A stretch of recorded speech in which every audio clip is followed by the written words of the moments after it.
بسم اللہ الرحمن الرحیم۔ اسلام اور جدید سیاسی معاشرتی افکار جو کہ اہم اسلامیات کا پرچہ ہے، جس کا سبق نمبر 8 آج ہم زیر بحث لے کر آئیں گے۔ آج کا سبق شروع کرنے سے قبل گزشتہ سبق کا خلاصہ دہرا لیتے ہیں۔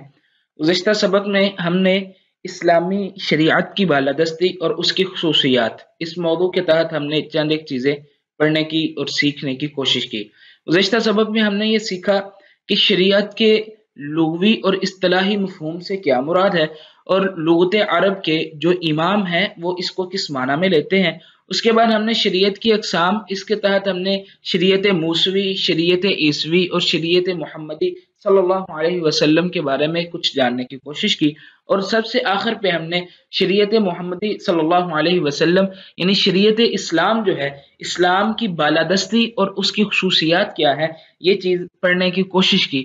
امید ہے آپ نے گزشتہ سبق کو بہت اچھے سے ذہن نشین کر لیا ہوگا۔ تو چلتے ہیں ہم آج کے اپنے سبق کی طرف۔ آج کے سبق کا موضوع ہوگا اسلامی شریعت کے مقاصد اور اس کے ممتاز ہونے کے دلائل۔ اسلامی شریعت کے مقاصد کون کون سے ہیں، آج کے سبق میں ہم یہ جاننے کی کوشش کریں گے، اور اس کے ساتھ اسلامی شریعت کے ممتاز ہونے کے دلائل کون کون سے ہیں، اس کے بارے میں بھی ہم کچھ نہ کچھ جاننے کی کوشش کریں گے انشاءاللہ۔ تو ہم چلتے ہیں اپنے سبق کی طرف۔ ہمارا موضوع ہے اسلامی شریعت کے مقاصد۔ فقہ کی کتب سے، کتاب و سنت کے مطالعے سے علماء نے یہ چند ایک مقاصد جمع کیے ہیں۔ مقاصد تو کئی سارے ہیں، لیکن بنیادی طور پر جو مقاصد بنتے ہیں، علماء نے یہ 5 مقاصد بیان کیے ہیں۔ ان میں سے پہلا مقصد ہے حفظ دین، دوسرے نمبر پہ ہے حفظ جان، تیسرے نمبر پہ ہے حفظ عقل، چوتھے نمبر پہ ہے حفظ عزت، اور 5ویں نمبر پہ ہے حفظ مال۔ یہ 5 مقاصد ہیں جن کو علماء نے بنیادی طور پر شریعت کے مقاصد میں بیان کیا ہے۔ آج کے سبق میں ہم ان 5 کو الگ الگ طور پہ دیکھتے ہیں کہ ان سے کیا مراد ہے۔ حفظ دین کیا ہے؟ حفظ دین یہ ہے، دین اسلام جو ہے انسان کو دینی اعتبار سے تحفظ فراہم کرتا ہے۔ اسلام انسانی عقائد کو ایمان کے بنیادی ارکان کے ذریعے سے دلوں میں پیوست کرنے کی کوشش کرتا ہے، اور دلوں میں پیوست، جس کے دل میں یہ ایمان پیوست ہو جاتا ہے، دین اسلام کے نزدیک وہ انسان کامیاب ٹھہرتا ہے۔ دین اسلام کا جو مقاصد ہے، ان میں سے جو حفظ دین کا مقصد ہے وہ یہ ہے کہ دین اسلام کے دیے گئے عقائد کو انسان مانے، اور انسان جن عقائد کو مانتا ہے اسلام کے تحت، وہ عقائد کوئی موروثی یا آباء و اجداد کی طرف سے چلتے آ رہے نہیں ہوتے، بلکہ وہ عقائد اللہ رب العزت کی طرف سے نازل کردہ احکام ہے۔ اللہ رب العزت کی طرف سے نازل کردہ وحی قرآن مجید میں موجود ہے، اور رسول اللہ صلی اللہ علیہ وسلم کی زبانی اللہ رب العزت نے وہ ہم تک پہنچائے ہیں۔ وہ عقائد ہیں جن کو دین اسلام فالو کرنے کا، ماننے کا حکم دیتا ہے۔ دوسرے نمبر پہ دین اسلام نے حفظ دین کچھ اس طرح سے کیا ہے کہ جو حکم دیا ہے وہ عقل کے قریب ہے، یعنی عقائد جو ہیں وہ انسانی فطرت کے قریب تر ہیں، انسان کی فطرت سے دور نہیں ہے۔ اس کی ایک مثال یوں لے لیں کہ دین اسلام نے جن چیزوں کا حکم دیا ہے، میں عقائد کی مثال تو نہیں دیتا، وہ ایک بڑی چیز ہے، میں ایک عام فہم مثال دے دیتا ہوں سمجھنے کے لیے۔ وہ یوں لے لیں کہ ہمارے ہاتھ ہیں، ہمارے ہاتھوں پہ ناخن ہیں۔ اب انسان کی فطرت اور جو انسان کی طبع ہے وہ یہ چاہتی ہے یہ ناخن صاف ہوں، چھوٹے ہوں، تو دین اسلام نے فطری طور پہ یہ حکم دیا ہے کہ یہ چیز فطرت سے ہے اور آپ نے یہ کام کرنا ہے، ناخن کاٹنے ہیں۔ اللہ کے نبی صلی اللہ علیہ وسلم نے اس چیز کو فطرت سے قرار دیا اور حکم دیا کہ ان کو تراشا جائے، ان کی صفائی رکھی جائے۔ عقائد تو بڑی دور کی بات ہے، وہ تو بالاولیٰ فطرت کے قریب ہے۔ یہ عام معاشرتی زندگی کی ایک مثال دی ہے سمجھانے کے لیے کہ دین اسلام اس انداز سے فطرت کے قریب تر ہے۔ اسی طرح دین اسلام جو ہے کسی انسان پہ جبر نہیں کرتا۔ دین اسلام دین قبول کرنے میں کسی طرح کا کوئی جبر نہیں کرتا۔ اللہ رب العزت فرماتے ہیں اعوذ باللہ من الشیطان الرجیم لا اکراہ فی الدین، سورۃ البقرہ کی آیت نمبر 256 ہے۔ اللہ رب العزت اس میں فرما رہے ہیں دین قبول کرنے میں کسی قسم کا کوئی جبر نہیں ہے، دین اسلام میں جبر نہیں ہے۔ جبل اس انداز سے نہیں ہے۔ اگر کوئی بندہ دین کو قبول نہیں کرتا تو تلوار کے زور پہ اس سے دین کو قبول نہیں کروایا جائے گا، بلکہ اس کو چھوڑ دیا جائے گا۔ عیسائی بھی دین اسلام کی قائم کردہ ریاست میں خلفائے راشدین کے زمانے میں رہا کرتے تھے، اسلامی ریاست میں۔ وہ الگ بات ہے، جزیہ دے کے یا ٹیکس دے کے، وہ ایک الگ بحث ہے۔ لیکن دین اسلام تلوار کے زور پہ کسی کا مذہب اور عقیدہ بدلوانے کی کوشش نہیں کرتا۔ اللہ رب العزت نے یہ قانون اور ضابطہ دیا ہے کہ ہر شخص اپنے اپنے دین پہ ہے۔ جو دین اسلام کو مان لے گا وہ اللہ کے نزدیک کامیاب ہو جائے گا، لیکن اللہ رب العزت کسی کو مجبور کر کے دین قبول کرنے کے لیے نہیں کہتے۔ یہ دین اسلام نے حفظ دین دیا ہے۔ دوسرے نمبر پہ آ جاتا ہے جی حفظ جان۔ حفظ جان دین اسلام نے کچھ اس انداز سے دیا ہے کہ زندگی کی بقا کے لیے انسان کو ہر طرح کے وسائل جو حلال ذرائع کے ذریعے ہوں وہ انسان کو اختیار کرنے کی، اپنانے کی، ان وسائل کو کما کے اپنی زندگی میں لاگو کرنے کی انسان نے اجازت دی ہے۔ دین اسلام نے انسان کی جو زندگی ہے اس کی بقا کے لیے صرف حلال کی پابندی لگائی ہے، دھوکہ نہ ہو، حرام نہ ہو، یہ پابندی ہے۔ اس کے علاوہ وہ جس انداز سے چاہے اللہ رب العزت کے بتلائے ہوئے قوانین کے تحت اپنی زندگی کو گزارنے کے لیے اچھا سوٹ پہن سکتا ہے، اچھا لباس پہن سکتا ہے، اچھی خوراک کھا سکتا ہے، اچھا گھر بنا سکتا ہے۔ دین اسلام میں کسی قسم کی کوئی پابندی نہیں ہے اس سلسلے میں۔ جب انسان کے پاس حلال ہے اور اس نے کسی سے دھوکہ نہیں کیا، کسی کا مال غصب نہیں کیا، تو دین اسلام نے اس کی جان پہ کوئی پابندی نہیں لگائی، بلکہ اس کی جان کو تحفظ دیا ہے کہ کوئی اس سے بھی چھین نہیں سکتا۔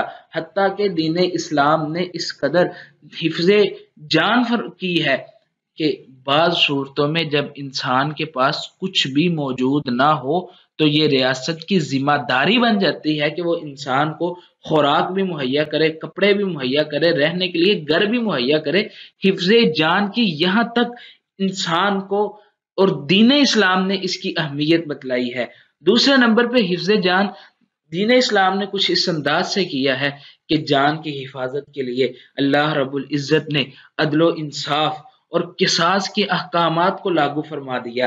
اللہ رب العزت فرماتے ہیں سورۃ البقرہ میں، اعوذ باللہ من الشیطان الرجیم وَلَكُمْ فِي الْقِصَاصِ حَيَاةٌ يَا أُولِي الْأَلْبَابِ لَعَلَّكُمْ تَتَّقُونَ، تمہارے لیے قصاص میں زندگی ہے، سمجھو کس لیے؟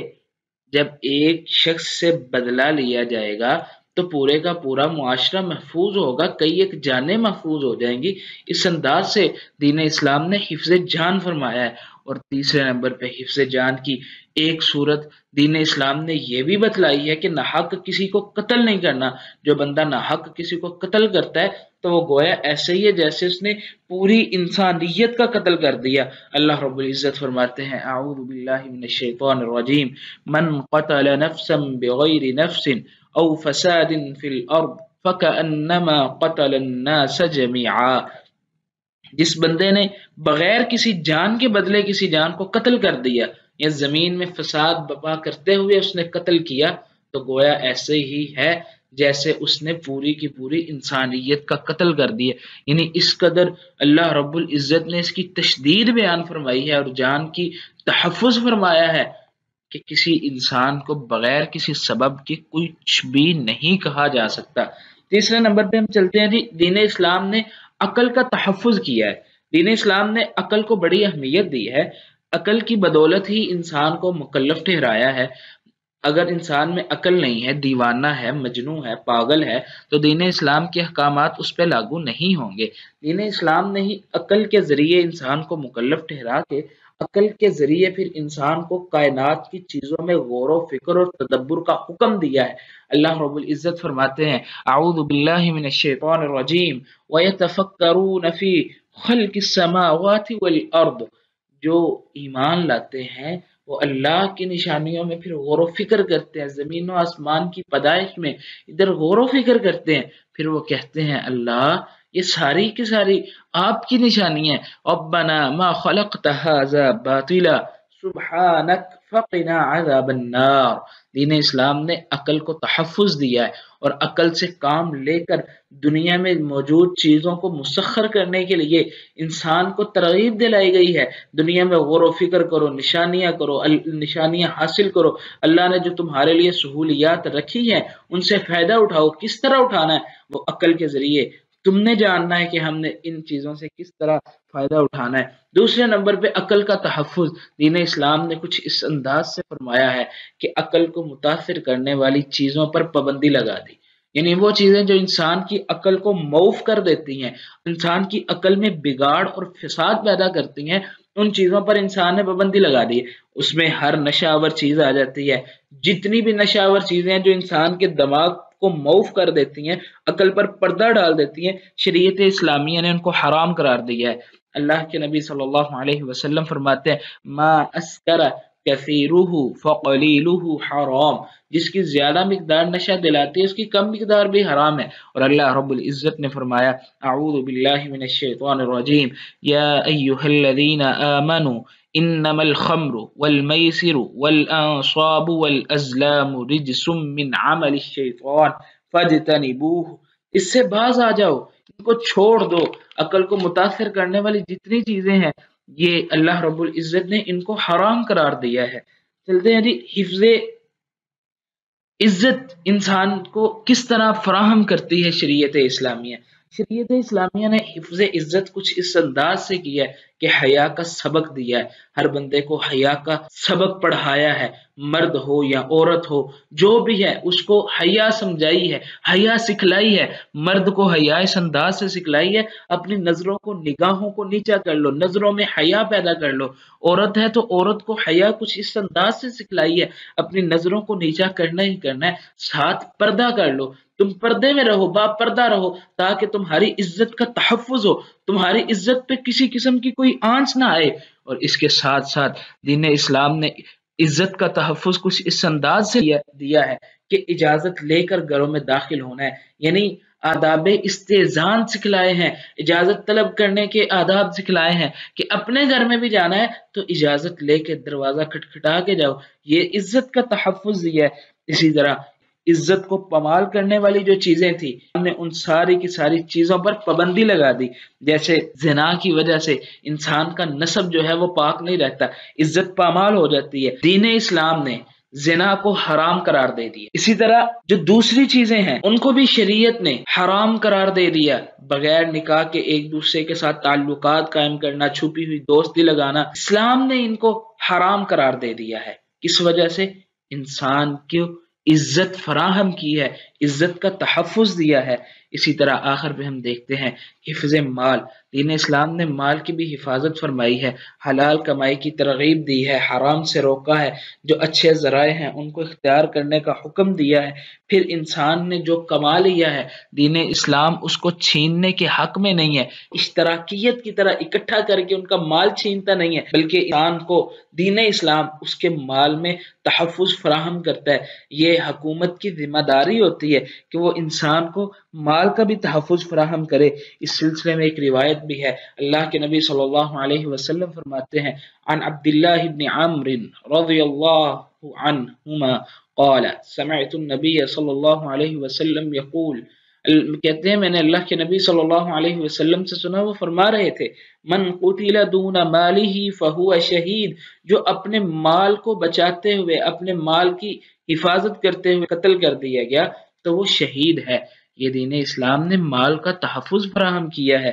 یہ روایت موجود ہے الجامع الصحیح البخاری میں، رقم ہے 2480 رقم کے تحت یہ روایت موجود ہے۔ اس کے علاوہ دین اسلام نے فضول خرچی سے منع کر دی ہے، یعنی وہ جو چیزیں انسان کے مال کو برباد کرتی ہیں اس سے منع کر دی ہے۔ اللہ رب العزت فرماتے ہیں اعوذ باللہ من الشیطان الرجیم ولا تبذر تبذیرا ان المبذرین کانوا اخوان الشیاطین، اپنے مال کو فضول جگہوں پہ خرچ مت کرو۔ اور اس کے علاوہ آج یہ ہم اپنے سبق کے دوسرے حصے کی طرف چلتے ہیں، اسلامی شریعت کے ممتاز ہونے کے دلائل۔ دلائل تو کئی ایک ہیں، ان میں سے یہ چند ایک صرف میں اشارہ کروں گا، تفصیلات آپ نے تلاش کرنی ہے۔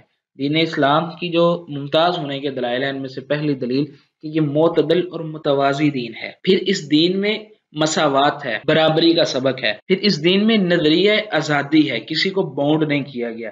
پھر اس دین میں حکمت و مصلحت سے بھرپور چیزیں ہیں، جو بھی اللہ نے حکم دیا ہے اس میں کی کوئی نہ کوئی حکمت ہے، کوئی نہ کوئی مصلحت ہے۔ یہ چند ایک اہم پوائنٹ جو آپ کے سامنے رکھے ہیں، ان کے بارے میں تفصیلات آپ تلاش کرنے کی کوشش کریں۔ آج کے سبق کا ہم خلاصہ دہرا لیتے ہیں۔ آج کے سبق میں ہم نے جو چیزیں پڑھی ہیں، اسلامی شریعت کے مقاصد، اس کے تحت ہم نے حفظ دین، حفظ جان، حفظ عقل، حفظ عزت اور حفظ مال پڑھا، اور ساتھ اسلامی شریعت کے ممتاز ہونے کے جو دلائل ہیں وہ ہم نے اہم پوائنٹ آپ کے سامنے رکھے۔ اگلے سبق میں ہم انشاءاللہ پڑھیں گے خلافت کا معنی مفہوم کیا ہے، خلافت کی مختلف تعریفات کیا ہیں، اسلام کا تصور خلافت کیا ہے، مختلف ادوار خلافت کیا ہے، اور خلیفہ کا انتخاب کیسے کیا جاتا ہے اور اس کے اوصاف کیا ہیں۔ اگلے سبق سے پہلے آپ کے لیے ایک سوال ہے، وہ یہ ہے کہ خلیفہ کے اوصاف کیا ہونے چاہیے۔ آپ نے یہ تلاش کرنا ہے، اس سوال کو تلاش کریں۔ تب تک کے لیے اللہ حافظ، اپنا خیال رکھیے گا۔